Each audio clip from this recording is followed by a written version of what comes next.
वालों की परीक्षा कब है? कल सुबह।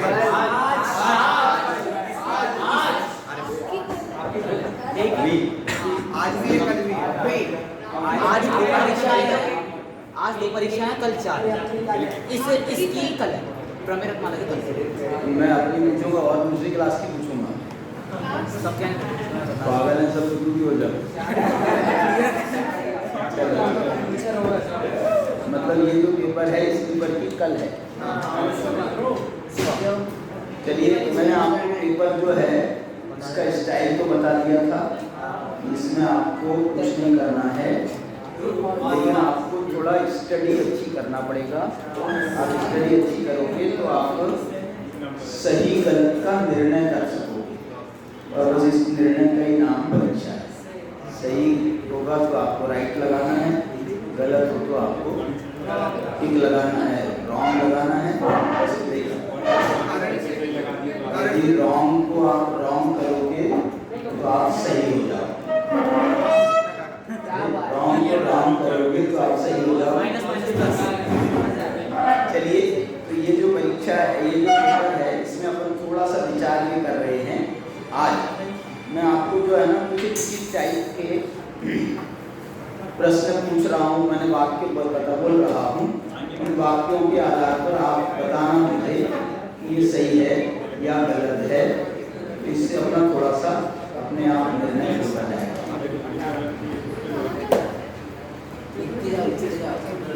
लिखते जाओ, निर्णय करते जाओ। देखो,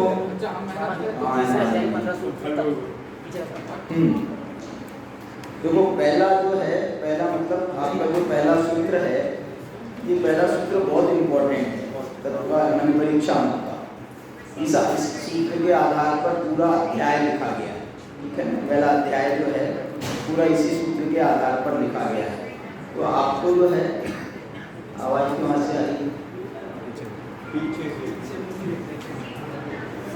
हाँ, तो इसमें जो है समझ लो। आप बताओ, अच्छा प्रश्न मैं पूछता हूँ आपसे। स्वापूर्वार्थ व्यवसायात्मकम ज्ञानम प्रमाणम, यह सूत्र ज्ञान का लक्षण बताने वाला है। सही है क्या गलत? सही है क्या गलत? ये ज्ञान का लक्षण बताने वाला सूत्र नहीं है, ये प्रमाण का लक्षण बताने वाला सूत्र। ज्ञान में और प्रमाण में क्या अंतर है? ज्ञान तो सामान्य ज्ञान को भी ज्ञान कहते हैं, लेकिन ये सामान्य ज्ञान को बताने वाला नहीं है। ये प्रमाण ज्ञान माने सम्यक ज्ञान प्रमाण को बताने वाला ये सूत्र वाक्य है, ठीक है। चलिए दूसरा बताओ मेरे को, प्रमाण का क्या बोलना चाहिए? स्व का निर्णय कराने वाला प्रमाण होता है। स्व का निर्णय कराने वाला प्रमाण होता है। गलत है क्या सही?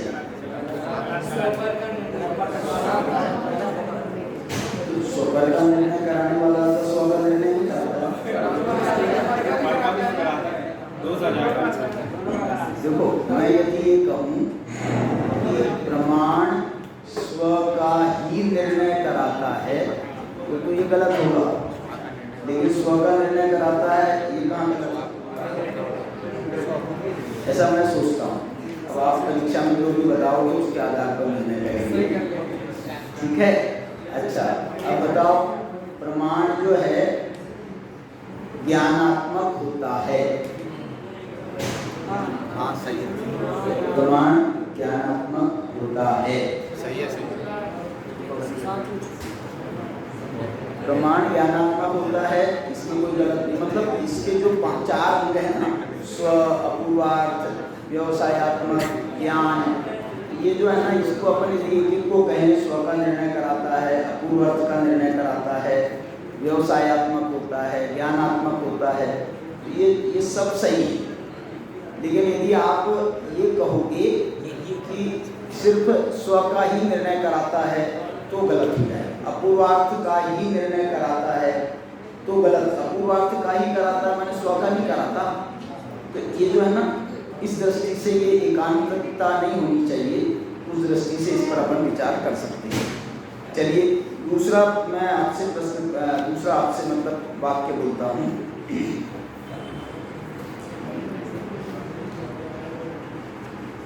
समारोह का अर्थ सम्यक प्रकार से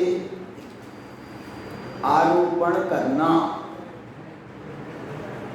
इसका नाम समारोह है। सही है कि गलत? गलत। सम्यक प्रकार से समारोह बोल रहे हो, उसका संधि दिख रहा है। ये सम्यक प्रकार से आरोप करने वाला समारोह होता है। बताओ, तुम बताओ समारोह माने क्या होता है? सही हो गया।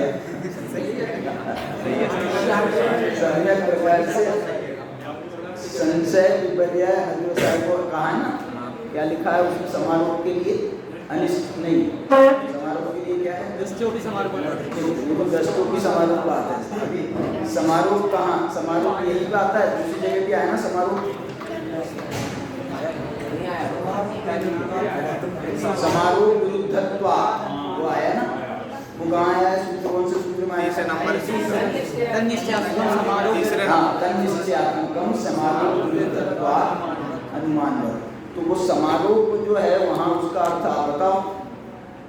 समारोह का अर्थ सम्यक प्रकार से, देखो आरोप का अर्थ ये भी होता है सम्यक प्रकार से जो उपचार करता है, जो सम्यक प्रकार से आरोप करता है। जैसे अपन निमित्त की परिभाषा में आरोप शब्द का प्रयोग करते हैं, जिस जो स्वयं कार्य पर निमित्त ना हो, कार्य की उत्पत्ति में जिस पर हम आरोप दे सके, ये निमित्त। तो आरोप शब्द जो है वो मिथ्या के अर्थ में नहीं आता है, जरूरी नहीं है उपचार कर अर्थ। सम्यक प्रकार से, और कह रहे सम्यक प्रकार से आरोप करना, इसका नाम समारोह यदि हम कहेंगे। तो जो यहाँ पर रूढ़ी से अर्थ इन्होंने बताया है कि समारोह माने मिथ्या ज्ञान, जो संशय विपर्य अनध्यवसाय ज्ञान है वो समारोह, उसको समारोह ज्ञान कह रहे हैं। इसलिए ये जो व्याख्या है, ये व्याख्या इसके हिसाब से, परीक्षा के हिसाब से या प्रमेय रत्नमाला के हिसाब से गलत हो जाएगी। ठीक है ना? इसलिए जो है सम्यक प्रकार से आरोप करना, सम्यक प्रकार से उपचार करना, उसका नाम समारोह है। वो इसकी अपेक्षा से व्याख्या गलत है। ठीक है, चलिए। अच्छा अब ये बताओ मेरे को,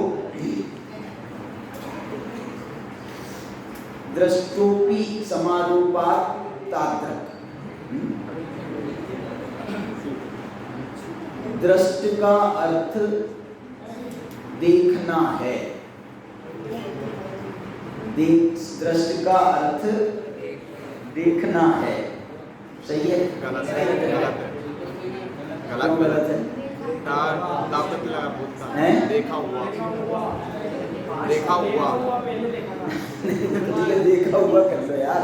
दृष्टि का अर्थ देखा हुआ है, जाना हुआ, वो किसी प्रकार। यहाँ देखा हुआ जो है ये उस अर्थ, ये तो शब्द जरूर है देखा हुआ, लेकिन यहाँ पर जो है ना देखा हुआ, जाना हुआ, समझा हुआ, माने अच्छी तरह से उसका निर्णय किया हुआ ज्ञान, सम्यक ज्ञान को यहाँ पर दृष्ट कह रहे हैं।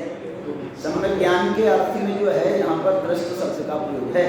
तो जो है सम्यक ज्ञान होने पर भी यदि समारोह हो जाए, यदि संशय उत्पन्न हो जाए, तो वो फिर मिथ्या ज्ञान के ही समान हो जाता है। तो ये जो है यहाँ पर दृष्ट शब्द का अर्थ जो है ना वो आप समझ लेना। अच्छा आप बताओ मेरे को, हाँ क्या ये दृष्टि का अर्थ देखना है, गलत है? मतलब यहाँ अपने प्रकरण में, और मैंने जहाँ तक मैंने जो है ना इसको ऐसे नहीं लिखता हूँ मैं कि दृष्ट शब्द का अर्थ देखना या देखा हुआ सही है या गलत, ऐसा नहीं पूछ रहा हूँ मैं तो ये पूछ रहा हूँ प्रमाण प्रमेय रत्नमाला के हिसाब से, ऐसा पूछता हूँ। परीक्षा मुख के आधार पर आपको उत्तर देना है, समझ गए ना? यहाँ मतलब प्रकरण के अर्थ में बात करेंगे ना। अच्छा बताओ, अर्थस्यैव तदुन्मुक्तया, यह सूत्र सिद्धांत वाक्य है। नहीं है, गलत है, गलत है। क्यों, क्या हो गया गलत? दृष्टांत रूप में। ये सिद्धांत वाक्य नहीं है, ये दृष्टांत वाक्य है। कौन सा सिद्धांत क्या है? सोन्मुक्तया और प्रतिभासनम अर्थस्य व्यवसाय। स्वस्य व्यवसाय, सोन्मुक्तया प्रतिभासनम स्वस्य व्यवसाय। मतलब इस बात को समझाने के लिए इन्होंने ये उदाहरण दिया था, दृष्टांत दिया था कि तदुन्मुक्तया क्या है, अर्थस्यैव तदुन्मुक्तया। इसलिए जो है ना, ये भी ऐसे भी एक छोटे मोटे प्रश्न बन जाते हैं। अच्छा बताओ, ये बताओ, घटम अहम आत्मना वेद्मि, यह दृष्टांत वाक्य है या सिद्धांत वाक्य है? इसका सिद्धांत क्या है? जो एक सूत्र में सिद्धांत पहले बता रहे, दृष्टांत बाद में बता रहे, फिर बाद में दृष्टांत पहले बता रहे, सिद्धांत बाद में बता रहे। अच्छा, इसका संबंध क्या है बताओ? ये अर्थस्यैव तदुन्मुक्तया और घटम अहम आत्मना वेद्मि, जैसे पर की तरफ उन्मुख होते वैसे। इसमें क्या लिखा है? अत्र उल्लेखम, इसका क्या मतलब है? इन्होंने इसका वो बताया ना, हेडिंग, अत्र उल्लेखम। मैंने मेरे को लगता है ये जो दृष्टांत है ना, अर्थस्य, ये उसका सिद्धांत का तो दृष्टांत है, लेकिन ये दृष्टांत का भी दृष्टांत है। अत्र उल्लेखम, ये जो इन्होंने कहा ना, उसका एक उदाहरण है। मतलब जो दृष्टांत है उसका एक अर्थ, इसमें दृष्टांत में कोई पर्टिकुलर उदाहरण नहीं दिया गया ना, पर्टिकुलर उदाहरण नहीं दिया ना। अर्थस्यैव तदुन्मुक्तया, जैसे हम पदार्थ को देखते हैं उसके उन्मुख होकर के, तो इतनी सी बात कही थी। अब इसको बताओ तो सही, उदाहरण देकर के बताओ। तो अब इस बात को उदाहरण, ये अत्र उल्लेखम जो है ना, ये उदाहरण को बता रहा है, घटम अहम आत्मना वेद्मि। तो इस बात में फिर क्या सिद्धांतिक पक्ष था, इसमें कौन करता है, कौन कर्म है, कौन ये है, उसको बताने के लिए फिर ये अपना 9वां सूत्र आ गया। ठीक है, अच्छा।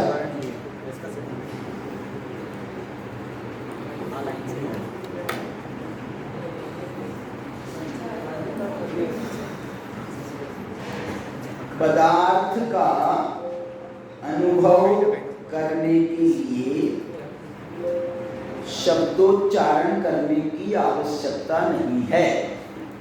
सही है क्या गलत? इसमें क्यों कंफ्यूज हो रहा है? कौन बोल रहा है सही है? ऐसा नहीं, कौन बोल रहा है गलत है? ये सूत्र कह रहा है बिल्कुल शब्दानुच्चारणे भी स्वस्यानुभवनम अर्थवत्, माने पदार्थ का अनुभव करने के लिए अथवा स्व का अनुभव करते हुए हमको जो है शब्द का ये प्रसंग क्यों आया? अच्छा बताओ, अच्छा ये प्रसंग क्यों आया, ये सूत्र क्यों आया, 10वां सूत्र क्यों आया? उधर घटमा आत्मा ना बोला था, उसमें अगर अपन अहम नहीं बोलेंगे तो भी चलेगा। मैंने वो जो वाक्य बोला था ना, अपन ने क्या वाक्य बोला था कि मैं घट को अपने से, अपने ज्ञान से जानता हूँ। तुम पंखा चलाना है। ये जो ये वाक्य हमने बोला, तो ये वाक्य में हम बोल रहे हैं ना, मैं जानता हूँ, इसके लिए मैंने उदाहरण दिया था। आपको क्या उदाहरण दिया था बताओ? मैंने क्या उदाहरण दिया था जब अपन ये पढ़ रहे थे सूत्र में? ये क्या है? देखो, आपने कहा चश्मा, नहीं, आपने ये नहीं कहा कि मैं चश्मे को जानता हूँ, आपने बोला सब इतना। तो इसमें आपने मैं जानता हूँ या मैंने चश्मे को जाना, आपने एक नहीं बोला, लेकिन आपने मैं को जाना कि नहीं जाना? आपने ये चश्मा बोला, तो आपने चश्मे को जाना कि अपने को जाना? बोलो। आपने जब ये कहा कि मैं ये चश्मा, ये क्या है? चश्मा। तो मैं आपसे ये भी पूछा ये कौन जानता है, ऐसा किसने जाना? तो ऐसा आपने जाना ना, तो ये आपने जाना लेकिन आपने बोला तो नहीं है, मैं कैसे मान लूँ कि आपने जाना? बोले बिना शब्दानुच्चारणे की स्वस्यानुभवनम अर्थवत, मैंने कहने की जरूरत नहीं है, जानने के लिए कहने की जरूरत नहीं है। ये बहुत अच्छा उसमें वाक्य है। चलिए अच्छा आप बताओ,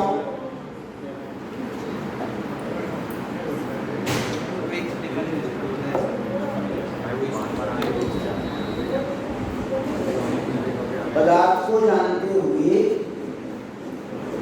मैंने अपने को भी जाना, मैंने पदार्थ को जानते हुए मैंने अपने को भी जाना, ऐसा कौन कहेगा?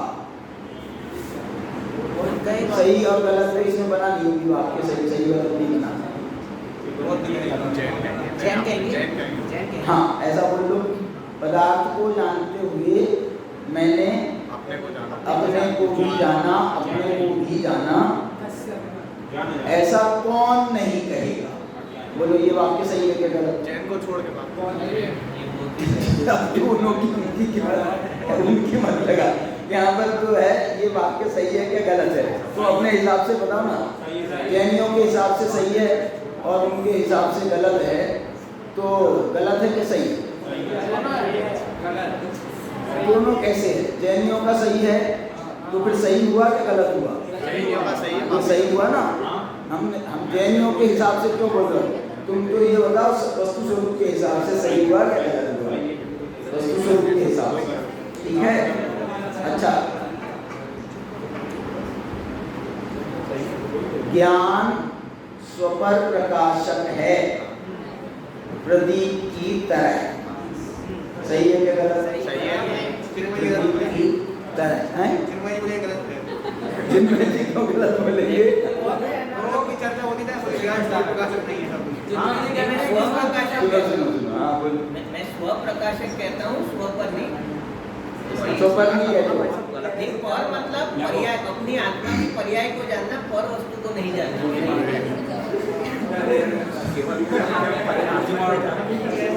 ये क्या है? सुनो ये जो चश्मा मैं जान रहा हूँ, मैं अपनी ज्ञान पर्याय को जान रहा हूँ, उसमें झलक है इसलिए मैं जान रहा हूँ, ये मैं जान नहीं पा रहा।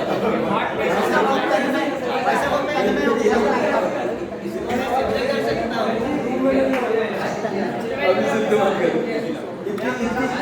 इतनी कहानी कौन सुनेगा तुम्हारी? साहब ये क्या है? ये बता नहीं रहे कि ये चश्मा है, ये बता रहे ये जो भी है मेरे ज्ञान में जो आया है मैंने उसको जाना, इसको नहीं जाना। देखो एक तो जो है ना, आपने वो ठीक है, आपने अपनी ज्ञान पर्याय को जाना, लेकिन अपनी आपने ज्ञान पर्याय में किसके बारे में निर्णय किया? इस पदार्थ के बारे में निर्णय किया ना, इसलिए जो है वो इस पदार्थ को जाना, ऐसा कहने में कोई दोष नहीं है। और स्वपर प्रकाशक ज्ञान को कहा गया, स्वपर प्रकाशक कहा गया, नहीं तो फिर जो है उसको आप स्वप्रकाशक ज्ञान कहो, सिर्फ ज्ञान को स्वप्रकाशक ज्ञान प्रमाणित ऐसा अर्थ हो जाएगा। और वो स्वप्रकाशक ज्ञान होगा ना, फिर आप मैं इसको जो है ना तुम्हारे क्रियाकार के रूप में भी नहीं जानने दूंगा। तुम स्व को ही जानो, स्वप्रकाशक ज्ञान है, तुम स्व को ही जानो। उसमें स्व के अंदर तुम दो भेद करोगे ना, ये ज्ञानाकार है, ये क्रियाकार है, मैं नहीं करने दूंगा। सुनो, ये जो है ना हमारे राजवार्तिक वगैरह में ज्ञानाकार को स्व, क्रियाकार को पर, ऐसा था। उसी में अंदर ही ये अंदर अपन ने जब आपने इसको अपने ज्ञानादेय रूप से जाना ना इस पदार्थ को, तो उस क्रियाकार को जाना, वो क्रियाकार पर है ज्ञानाकार के लिए। सामान्य ज्ञान को जानना ये स्व है, और विशेष क्रियाकार को जानना ये पर है। इसलिए स्वपर प्रकाशकता की सिद्धि की आचार्यों ने सर्वत्र, यहाँ तक कि सम्यक दृष्टि को छोड़ो, मिथ्या दृष्टि का ज्ञान भी स्वपर प्रकाशक, मिथ्या दृष्टि का भले ही वो सम्यक प्रकार से विवेक नहीं कर रहा है, लेकिन वो स्वपर प्रकाशक का उसमें, क्योंकि ये ज्ञान का स्वभाव है, सम्यक ज्ञान नहीं, सम्यक ज्ञान अकेला नहीं, ज्ञान मात्र का स्वभाव स्वपर प्रकाशक बना है। चलो कोई बात नहीं, अभी अपन उसकी बहस में नहीं जा रहे हैं। अच्छा बताओ, प्रमाण का प्रामाण्य, प्रमाण के प्रामाण्य की उत्पत्ति परतः ही होती है। सही है, सही है, ये उसको जरा मिल जाएगा, तत्प्रामाण्यम स्वतः परतश्च।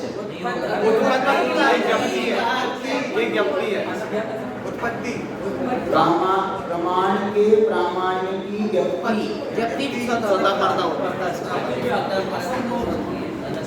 प्रमाण के प्रामाण्य की उत्पत्ति अनभ्यस्त दशा में परतः ही होती है। एक देश सही है, एक देश सही है। अरे एक देश क्या होता है?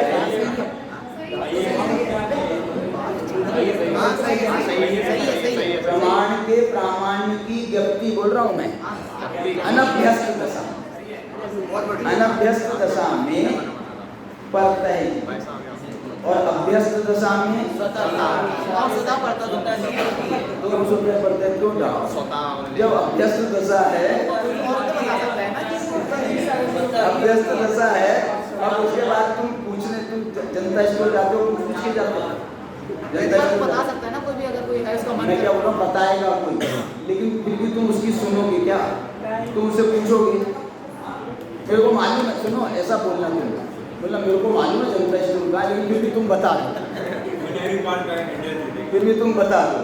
ये जो है ना, मालूम है इसका क्या अर्थ है? प्रामाण्य की व्यक्ति स्वतः और परतः क्यों लिखा है उन्होंने? तत्प्रामाण्यम स्वतः परतश्च, ये ऐसा क्यों लिखा है? इसमें उन्होंने ये अंडरस्टूड किया है कि इसमें अभ्यस्त और अनभ्यस्त दोनों दशाओं की अपेक्षा स्वतः भी होती है और परतः भी होती है। माने अभ्यस्त दशा में स्वतः ही होती है, इसमें कोई दोष नहीं है। अनभ्यस्त दशा में परतः ही होती है, ये भी कोई दोष नहीं है। लेकिन हम यदि खुलासा ना करें अभ्यस्त और अनभ्यस्त का, तो व्यक्ति, लेकिन अब जो है, अब मैं पूछूं, प्रमाण के प्रामाण्य की उत्पत्ति अभ्यस्त दशा में स्वतः होती है, गलत है। उत्पत्ति तो परतः ही होता है। उत्पत्ति के पहले आप अभ्यस्त कैसे हो गए? उत्पत्ति में अनभ्यस्त ही समझ गए मेरी प्रश्न? उत्पत्ति के पहले आप अभ्यस्त कैसे हो गए? उत्पत्ति तो हुई नहीं थी और अभ्यस्त हो गए। एक नई पैदा हुए बच्चे से पूछो, एक नई पैदा हुए बच्चे के बारे में मैं पूछता हूँ आपसे कि अच्छे से चलता है क्या? नहीं के चलता है। जो बच्चा पैदा नहीं हुआ उस बच्चे के बारे में पूछ रहा हूँ मैं। छोटे से बच्चे की, जो बच्चा पैदा नहीं हुआ है, ये कौन सी क्लास में पढ़ता है? पहली क्लास में पढ़ता है कि बाल मंदिर में है? प्रसिद्ध प्रश्न है ये, प्रसिद्ध प्रश्न है। मैं क्या बोल रहा हूँ, ये उत्पत्ति के पहले जब मैं ये कह रहा हूँ ना, मैं ये तो स्ववचन बाधित दोष हो गया। प्रमाण के प्रामाण्य की उत्पत्ति अभ्यस्त दशा में स्वतः होती है या परतः होती है? अभ्यस्त दशा ही नहीं होती है। तो उसका जवाब ये है, आप अपना प्रश्न सुधारो, आपका प्रश्न ही गलत है। मैंने हम इस प्रश्न का उत्तर नहीं देंगे, समझ गए? मतलब इसलिए ये कहा गया कि प्रमाण के प्रामाण्य की अभ्यस्त अनभ्यस्त दशा का प्रश्न तब आएगा जब वो पैदा हो जाए, जब वो पैदा हो जाए तब आएगा। अब बताओ, मेरे को एक बात बताओ, यदि प्रमाण का प्रामाण्य पैदा हो गया है ना, व्यक्ति की बात चल रही है, अब ये व्यक्ति भी है और फिर अनभ्यस्त दशा का क्या मतलब है? अभी तो उत्पत्ति हुई ना, हाँ, अभी तो उत्पत्ति हुई ना, उसको निर्णय करना है। अब उसका निर्णय उत्पत्ति का मतलब क्या होता है? उत्पत्ति का मतलब प्रामाण्य की उत्पत्ति हो गई, माने सम्यक ज्ञान पैदा हो गया। जान लिया। सुनो तो सही, सम्यक ज्ञान पैदा हो गया। अब पैदा हो गया, उसके बाद तुम कह रहे हो कि साहब इसमें भी परतः होगा, इसमें भी स्वतः होगा, इसमें सम्यक ज्ञान हो गया। अब इसमें अनभ्यस्त दशा कैसे घटाओ?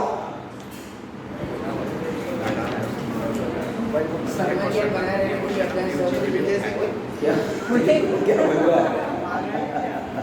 क्या बोल रहा, फिर से बोलो। ये कह रहा है सम्यक ज्ञान बना रहे इसके लिए, तो ऐसा कौन कौन सम्यक ज्ञानी होगा जो अभ्यास नहीं करता होगा?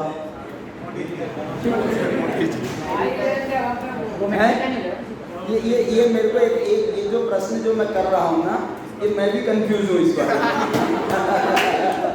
ये प्रश्न पीयूष जी ने भी उठाया था, वो भी में। ये पंडित जी उत्तर नहीं है। उत्तर मैं भी ये डाउट हुआ था, मैंने इस पे काफी सोच विचार किया। तो हाँ, बताओ। मान लीजिए आप उदाहरण से करता हूँ, जलाशय में गए, आपने वहाँ पे देखा पानी, आपको लगा कि ये जलाशय है, उस वक्त आपको सम्यक ज्ञान हुआ, मतलब प्रमाणिक नाम की उत्पत्ति हो गई। तुरंत बाद आपको ये डाउट हुआ कि सामने जलाशय है कि भूजल है, तो ये यहाँ पे आपको संशय खड़ा हो गया, और इसकी वजह से क्या हो गया, आप समारोह के अंदर आ गए, और उसके बाद फिर आपने देखा कि वहाँ पे नहीं, आप जलाशय में जाके भी आ गए, नहा के भी आ गए, सब करके आ गए, उसके बाद भी आप व्रत के लिए आप जा रहे हैं, जलाशय दूर है, आप जा रहे हो और आपको डाउट हुआ तो पहले उत्पत्ति कब हुई? पहली उत्पत्ति हुई कि आपने देखा जलाशय, और आपने जलाशय देख लिया, फिर उसके बाद में डाउट नहीं, आपको डाउट नहीं हुआ कि जलाशय की भूजल है, उत्पत्ति भी स्वतः हो गई। उत्पत्ति हुई नहीं, फिर उत्पत्ति बाद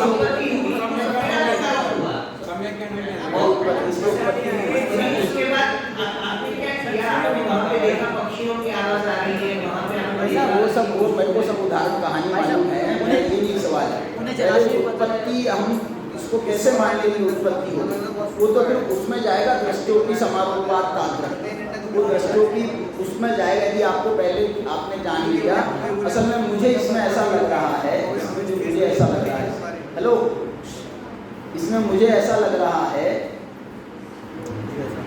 कि ये ब्रह्मांड के प्रामाण्य की उत्पत्ति वर्तः होती है, और ब्रह्मांड के प्रामाण्य की ज्ञप्ति। तो इसमें आप इसको पढ़ोगे ना, इसका डिटेल में एकाध इसके ये जो न्याय दीपिका है ना, न्याय दीपिका के पीछे, किताब के पीछे शायद कोई वो भी दिया है, एक मैंने एक परिशिष्ट दिया है, उस परिशिष्ट में इसके बारे में और लिखा है। ये प्रामाण्य की उत्पत्ति जो है ना, ये वर्तः होती है, इसका अर्थ अलग है। इसका अर्थ ये नहीं है कि वो जो है ना अभ्यस्त दशा और अनभ्यस्त दशा, इसका मतलब ये ज्ञप्ति तो अभ्यस्त दशा अनभ्यस्त दशा माने आप क्या बोलना चाहिए, आप यदि उसके अभ्यस्त हो तो आपको स्वतः हो जाएगा ज्ञप्ति, माने उसका ज्ञान। लेकिन उत्पत्ति वर्तः होती है, इसके लिए मालूम क्या लिखा है, शायद न्याय दीपिका में लिखा है, यदि हम उत्पत्ति को स्वतः मानेंगे, उत्पत्ति को स्वतः मानेंगे तो वो स्वतः ज्ञान स्वतः यदि अपने प्रामाण्य को भी उत्पन्न करे, प्रामाण्य को भी स्वतः उत्पन्न करे, तो वो स्वतः उत्पन्न करे तो ज्ञान सामान्य से ही उसकी उत्पत्ति हो जाना चाहिए। इसलिए वो ज्ञान सामान्य से प्रामाण्य की उत्पत्ति नहीं होती है कभी। वो वर्तः का मतलब दूसरे से पूछना नहीं है अर्थ, वर्तः का मतलब दूसरे से पूछना अर्थ नहीं है। वर्तः का मतलब ये है कि ज्ञान विशेष से प्रामाण्य की उत्पत्ति, ज्ञान सामान्य से नहीं। अब ज्ञान विशेष क्या है, तो ज्ञान विशेष माने हमको, ज्ञान सामान्य का मतलब तो यह है कि बिल्कुल आत्मा से ही सम्यक ज्ञान उत्पन्न हो जाए, आत्मा से ही सम्यक ज्ञान उत्पन्न हो जाए, स्वयं से ही सम्यक ज्ञान उत्पन्न हो जाए, लेकिन स्वयं से किसी को सम्यक ज्ञान नहीं होता। जैसे अपन जो सम्यक दर्शन के प्रसंग में अपन कहते हैं ना, सम्यक ज्ञान किसको होता है, सम्यक दर्शन किसको होता है, उसके लिए 5 लब्धियों का उदाहरण देते हैं अपन, देशना लब्धि, प्रायोग लब्धि, देशना लब्धि, विशुद्धि लब्धि। तो ये जो है ना, इन सब ये सामग्री है। उसमें एक सूत्र है ना, सामग्री विशेष विश्लेषिता खिलावरण, वो तो शायद वो मुख्य ज्ञान के लिए है। तो वो ये जो है ना, ज्ञान सामान्य के अलावा सामग्री, उसके द्वारा सम्यक ज्ञान की उत्पत्ति होती है। इसलिए उत्पत्ति का मतलब जो है वो हमेशा उत्पत्ति का मतलब ज्ञप्ति से है ही नहीं। उत्पत्ति का मतलब ज्ञप्ति से नहीं, उत्पत्ति चीज अलग है और ज्ञप्ति चीज अलग है। वो तो ये कह रहे हैं कि आपको यदि वो जो उत्पत्ति हो गई ना, एक बार वर्तः उत्पत्ति हो गई, परतः माने विशेष दूसरी सामग्री देशना लब्धि आदि कारणों से आपको सम्यक ज्ञान की उत्पत्ति हो गई, तो ये तो आप सम्यक ज्ञानी हो गए, ठीक है, सम्यक ज्ञानी हो गए। अब अभ्यस्त दशा और अनभ्यस्त दशा का मतलब जो है ना, ये है कि आपको ज्ञान है, उसका ज्ञान है, पहले से ज्ञान है तो आपका जो है स्वतः हो जाएगा, पहले से ज्ञान नहीं है तो ये परतः हो जाएगा। माने ये ज्ञप्ति की बात है। उत्पत्ति का मतलब जो है वो कारण बताओ कि किन कारणों से उत्पन्न होता है। अभ्यस्त दशा में भी मैं आपसे पूछूंगा, आप अभ्यस्त हो गए, चलो अब मैं पूछूंगा आपको प्रामाण्य की उत्पत्ति कैसे हुई, प्रामाण्य की उत्पत्ति कैसे हुई? तो अभ्यस्त दशा में भी प्रामाण्य की उत्पत्ति परतः ही है। क्या बोला? अभ्यस्त दशा में भी प्रामाण्य की उत्पत्ति परतः है, अनभ्यस्त दशा में अभ्यस्त दशा में स्वतः है ज्ञप्ति जो है वो अभ्यस्त दशा में स्वतः है और वो अनभ्यस्त दशा में परतः है। यहाँ पर परतः है स्वतः का मतलब आप ये कह सकते हो कि हमको दूसरे से पूछना पड़ेगा, या जो उसमें जो बताए ना कारण, उसमें भी बहुत अच्छे कारण बताए। हाँ वो परिचित है, ठंडी ठंडी हवा आ रही है। ज्ञान तो लगी रहा है। क्या बोल रहे हैं? बाह्य कारण प्रकार है, ज्ञान की उत्पत्ति, तो बाह्य कारण भी है और साथ में ज्ञान भी है, तो स्वतः और परतः दोनों के एक साथ है। मात्र परतः होती ऐसा भी नहीं कह सकते, मात्र स्वतः ऐसा भी नहीं कह सकते। ऐसा नहीं है। पॉइंट तो है, पॉइंट अच्छा है कि इसमें ये कह रहा है स्वयं स्व भी उसमें कारण है और पर भी उसमें कारण है, लेकिन यहाँ पर जो है ना मुख्य कारण कौन? देखो मुख्य कारण कौन है, माने उपादान कारण तो स्व ही होगा, ये बात में भी कोई हमको शंका नहीं है, लेकिन मुख्य कारण कौन? भाई स्वयं का कारण तो आपका अनादि से आपके पास है, अनादि से आपके पास में, इसलिए जब उत्पत्ति हुई है तो उसमें मेन रोल किसका माना जाएगा, इसलिए जो है उसको परतः कहा गया। और एक बात सुनो, हम बोल रहे हैं ना प्रमाण के प्रामाण्य की उत्पत्ति, हम ये नहीं देखो ज्ञान की उत्पत्ति कैसे होती है, प्रश्न है, सुनो, हेलो, ज्ञान की उत्पत्ति कैसे होती है? सम्यक ज्ञान की उत्पत्ति समझ लो, सम्यक ज्ञान की उत्पत्ति कैसे होती है? तो आप बोलोगे साहब स्वयं तो मानना पड़ेगा। अरे जब हम कह रहे हैं ज्ञान की उत्पत्ति, तो ज्ञान तो हमने पहले से ही मान लिया ना, ज्ञान की उत्पत्ति स्वतः होती है, लेकिन इसमें जो सम्यकपना है ये स्वयं से नहीं आया, समझ में आया? प्रामाण्य किसे कहते हैं? प्रामाण्य ज्ञान को नहीं कहते, प्रामाण्य ज्ञान को नहीं कहते, सम्यक ज्ञान को भी नहीं कहते, प्रामाण्य सम्यक ज्ञान को नहीं कहते। बोलो नहीं कहते, किसको बोलते हैं प्रामाण्य? सम्यक ज्ञान में सम्यकपना। क्या बोला? मैं सम्यक ज्ञान की उत्पत्ति नहीं बोल रहा हूँ, सम्यक ज्ञान की उत्पत्ति में तो ज्ञान भी है और सम्यकपना भी है, तो दोनों की उत्पत्ति हम बोलेंगे तो स्वपर मान लो आप, लेकिन हम तो बोल रहे हैं सम्यक ज्ञान में सम्यकपने की उत्पत्ति कैसे हो? ज्ञान तो उसमें स्वयं से है, लेकिन हम ज्ञान के बारे में कहाँ पूछ रहे हैं, हम तो सम्यकपने के बारे में पूछ रहे हैं। तो ये जो सम्यकपना है ये स्वयं से नहीं आया है, आत्मा जो है ना सम्यक ज्ञान का भंडार नहीं है, ज्ञान का भंडार, तो ज्ञान तो उसमें से स्वयं आएगा, लेकिन सम्यकपना जो है इसका मतलब मैं निमित्ताधीनता की बात नहीं कर रहा हूँ, निमित्ताधीनता की बात नहीं कर रहा हूँ, लेकिन उस ज्ञान को ज्ञान जब ज्ञान के अलावा भी सम्यक ज्ञान के लिए प्रयत्न करता है, सम्यक बनने के लिए जो प्रयत्न करता है, उस प्रयत्न को यहाँ पर ज्ञान की अपेक्षा से वो पर है। सामान्य ज्ञान तो यदि सामान्य ज्ञान से उत्पत्ति होती तो किसी को भी हो जाती। चलो अभी अपना और निर्णय करें, बोलो। एक ये ना उत्पत्ति हो गई, सम्यक ज्ञान की उत्पत्ति हो गई, तो अब ये ज्ञप्ति है। हाँ, ज्ञप्ति जो है ना, सुनो, ज्ञप्ति का मतलब जो है उसका प्रयोग आप ऐसा समझ सकते हो कि सम्यक ज्ञान की उत्पत्ति कैसे होती है, सम्यक ज्ञान की माने सम्यक ज्ञान की नहीं, सम्यक पने की। ज्ञान में सम्यक पने की उत्पत्ति कैसे होती है, तो ये तो हमने उत्पत्ति की अपेक्षा बता दिया, पड़ता है। ज्ञप्ति का मतलब ये है कि अब हम ज्ञान का प्रयोग कर रहे हैं। ये ज्ञप्ति का मतलब जो है ना, वो वाली बात नहीं है वो सम्यक ज्ञान का जब हम प्रयोग करते हैं, ज्ञान का जो हम माने जैसे ज्ञान ज्ञप्ति का मतलब क्या होता है, ज्ञान का फल। मतलब हम जो है ना ज्ञान के फल का मतलब जब हम उसके कर्म, ज्ञान के कर्म को ये को जानने का प्रयत्न करते हैं, उनको जानने जाते हैं, तो वो ज्ञेय का जानना कैसे होता है, तो वो ज्ञेय का जानना अभ्यस्त दशा हो तो स्वयं हो जाता है, और अनभ्यस्त दशा हो तो पूछना पड़ता है दूसरे से।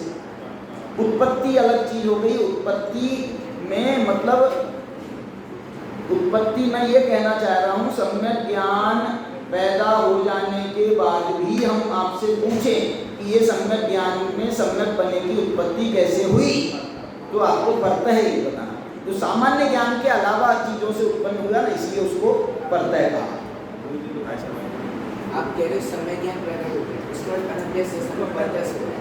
अब बाह्य से हो रहा है तो समय ज्ञान समय ज्ञान हो गया, उत्पत्ति हो गई है। हाँ, फिर आप कह रहे हो अनभ्यस्त समय, बात सुनो, उत्पत्ति हो गई है, उत्पत्ति हो गई है। हम ये कह रहे हैं उत्पत्ति चीज अलग है। उत्पत्ति माने हम उत्पत्ति के कारणों की चर्चा कर रहे हैं, उत्पत्ति के कारणों की चर्चा कर रहे हैं। तो उत्पत्ति के कारण जो हैं वो पर ही होते हैं, स्वयं अपना स्वयं से उत्पन्न नहीं होता। सम्यक ज्ञान बना अपने स्वयं से उत्पन्न नहीं होता। तुमको आगे बढ़ना हो तो बोलो, नहीं तो अपन चर्चा कर सकते हैं, नहीं तो तुम्हारा आगे का विषय सब छूट जाएगा। वो हाथ जोड़ रहा है, वो हाथ जोड़ रहा है। जल ज्ञान जो हुआ उनके लिए पानी अंदर की ठंडिया वहाँ से आ गई, वहाँ से अवरोध होना चाहिए क्योंकि वहाँ से ठंडी हवा, तो यहाँ तक तो उत्पत्ति हो गई। अब इसके बाद व्यक्ति क्या होगी, क्योंकि पानी में तो ठंडी हवा तो बनी गई, अब इसके बाद की व्यक्ति क्या होगी, यहाँ तक तो उत्पत्ति हो गई। नहीं, उत्पत्ति नहीं हुई। उत्पत्ति का मतलब आप समझो, उत्पत्ति का मतलब हम जो है ना सामान्य, एक मिनट सुन, सैद्धांतिक बात कर रहे हैं पहले, अभी प्रयोग नहीं कर रहे। ये ज्ञप्ति का मतलब प्रयोग, ज्ञप्ति का मतलब प्रयोग, और उत्पत्ति का मतलब है सिद्धांत निर्णय करना। सिद्धांतिक हम निर्णय कर रहे हैं कि भाई सम्यक ज्ञान में सम्यकपना कैसे आता है, ज्ञान सामान्य से आता है या विशेष किससे आता है। तो जो है ना ये सर्वत्र ये नियम है कि ये जो है आपको सामान्य ज्ञान से उत्पन्न, ज्ञान सामान्य से उत्पन्न नहीं होगा। सम्यक ज्ञान आपको कुछ विशेष प्रयत्न इसके लिए करने होंगे। ये है उसका परत है। बता दिया ना कि तुमको सम्यक ज्ञान जो है बिना देशना लब्धि के नहीं होगा। आपको जो है ना ज्ञान सामान्य, आपका आत्मा जो है ज्ञान का भंडार, तो वो ज्ञान को पैदा करेगा। सम्यक ज्ञान करने के लिए आपको कुछ विशेष प्रयत्न करने पड़ेंगे ज्ञान के अलावा। हाँ, इसका सवाल मैंने उत्तर दिया था, हम लोग न्यायाधीश पढ़ी थी ना, उन्होंने उत्तर दिया था कि अपन जो भी उत्पत्ति उदाहरण देते ना वो ज्ञप्ति में पहुंच जाते हैं, मतलब उत्पत्ति उदाहरण बन ही नहीं। मैं ये कह रहा हूँ उत्पत्ति चीज अलग है और ज्ञप्ति चीज अलग है। उत्पत्ति का मतलब है हम सामान्य से ये निर्णय कर रहे हैं कि सम्यक ज्ञान कब पैदा होता है, सामान्य ज्ञान सम्यक ज्ञान कब पैदा होता है, ये तो आपने निर्णय कर दिया। अब हम जो है ना ये निर्णय कर रहे हैं कि उस ज्ञान का प्रयोग किस प्रकार होता है। ये सम्यक ज्ञान और मिथ्या ज्ञान को छोड़ दो, सम्यक दृष्टि मिथ्या दृष्टि को छोड़ दो। आप सामान्य से निर्णय करो कि हम आपसे ये पूछे जनता स्टोर कहाँ, मेरा इतना सा पूछना, जनता स्टोर कहाँ, ये व्यक्ति का प्रश्न है। तो ये जो है भैया तेरे को मालूम है ना, तो फिर पूछता क्यों है, तो ये मालूम है माने सोता है, और जो है अभी मालूम नहीं है तो भैया पूछ ले, वो बता दे, उसके हिसाब से कर ले। नहीं अब नहीं करते, अगला प्रश्न। चलो आगे चलो, आगे अगला प्रश्न मैं पूछता हूँ। मतलब ये चार नहीं है, ये प्रामाण्य की उत्पत्ति और प्रामाण्य की ज्ञप्ति इस संबंध में जो है ना, इसमें बहुत चर्चा हुई है, बहुत चर्चा हुई है। आपको उसकी गहराई से जाना पड़ेगा, और जो मेरे को समझ में आया मैंने उतना आपको समझा दिया। चलिए, तो ये देखो इसमें भी कितना लिखा है, ये कितने पेज में है? ये 41 पेज, 30 से लेकर 41 पेज तक, 12 पेज, 12 हाँ जो भी है समझ, ठीक है, 12 पेज में। चलिए अब ये बताओ,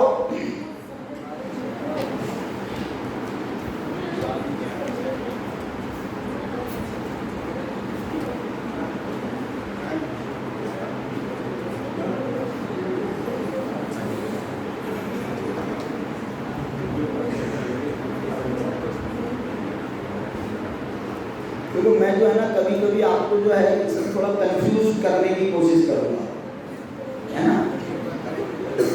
प्रमाण और प्रमाणाभास से अर्थ की संसिद्धि होती है। संसिद्धि मतलब सही है हमारे सूत्र में लिखा है प्रमाणादर्थ संसिद्धि। अब इसका मतलब मैं तो वाक्य दे दिया आपको, अब उसका मतलब तो वहाँ पर नहीं लिखा है, आपको तो सही गलत बताना है। यदि आपको मतलब नहीं मालूम है इसमें क्या गलत है,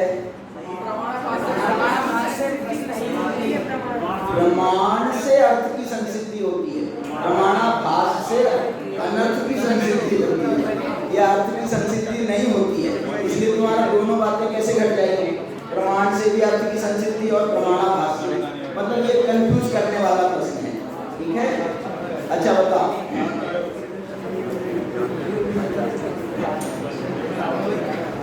न्याय और अध्यात्म का चोली दामन का साथ है।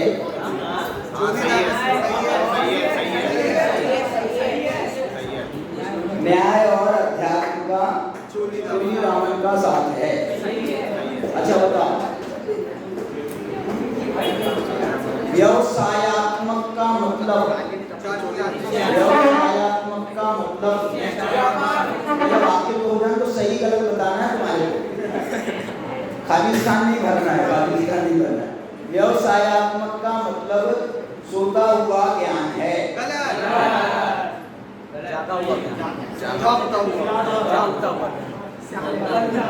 प्रमादी ज्ञान है। अच्छा, व्यवसायात्मक का मतलब ज्ञानोपयोग रूप ज्ञान है, ज्ञानोपयोग है।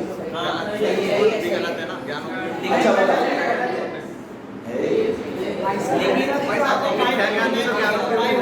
सुनो मैंने एक बात तुमको बोला था, प्रमाण क्या बोल रहा था, बताया था मैंने आपको, निर्विकल्प ज्ञान, सुनो, निर्विकल्प उपयोग व्यवसायात्मक होता है। निर्विकल्प उपयोग व्यवसायात्मक होता है। अच्छा पूछूं मैं, निर्विकल्प आत्मा की अनुभूति व्यवसायात्मक होती है। तुमने अभी तक कहा निर्विकल्प जो है वो जो है ना, निर्विकल्प अनुभूति जो है ना वो व्यवसायात्मक, वो निर्विकल्पता वहाँ दर्शन जो निर्विकल्प रहता है ना, निर्विकल्प उपयोग का मतलब दर्शनोपयोग, जो दर्शनोपयोग है वो व्यवसायात्मक नहीं होता है ना, इसलिए उसका तो हम गलत बोलेंगे। लेकिन निर्विकल्प अनुभूति जो है ना वो ज्ञानात्मक है, वो दर्शनात्मक नहीं है, समझ गए। इसलिए जो है वो उसको यहाँ पर अपन व्यवसायात्मक कहेंगे। हाँ, दर्शनोपयोग प्रमाण का प्रमाण क्या बोले, दर्शनोपयोग प्रमाण का प्रमाण क्या लिखना है इसमें, अप्रमाणिक से अप्रमाण। दर्शन जो है प्रमाण है, दर्शन दर्शनोपयोग पूर्वक, सुनना मैं वाक्य बना रहा हूँ, दर्शनोपयोग पूर्वक ज्ञानोपयोग होता है, इसलिए दर्शनोपयोग भी प्रमाण है।